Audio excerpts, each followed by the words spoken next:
गरोदर पत्नीच्या प्रसूतीसाठी पैशांची गरज, पण ती भागवण्यासाठी एका तरुणाने उचललं असं पाऊल ज्याने संपूर्ण परिसर हादरून गेला. नेमकं काय घडलं पाहूया. तामिळनाडूतील तिरुवल्लूर जिल्ह्यातील पुलिकट परिसरातून एक धक्कादायक घटना समोर आली आहे.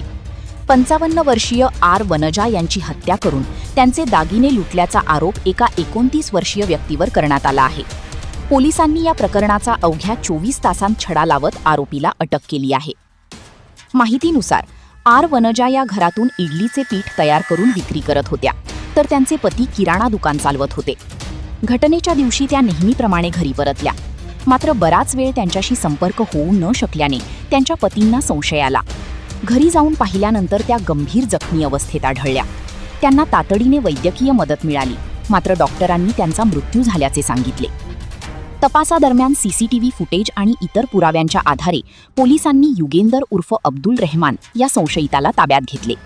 पोलिसांच्या म्हणण्यानुसार तो इडलीचे पीठ घेण्याच्या बहाण्याने घरात गेला होता. चौकशीत त्याने पत्नीच्या प्रसूतीसाठी पैशांची गरज असल्याने चोरी करण्याचा निर्णय घेतल्याची कबुली दिल्याचे पोलिसांनी सांगितले.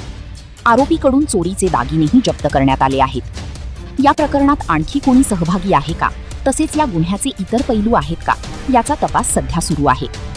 या घटनेने परिसरात खळबळ उडाली असून पुढील तपासाकडे सर्वांचे लक्ष लागले आहे. अशाच महत्त्वाच्या आणि विश्वासार्ह बातम्यांसाठी आमच्या चॅनलला सबस्क्राईब करा, व्हिडिओला लाईक करा आणि ही बातमी जास्तीत जास्त शेअर करा.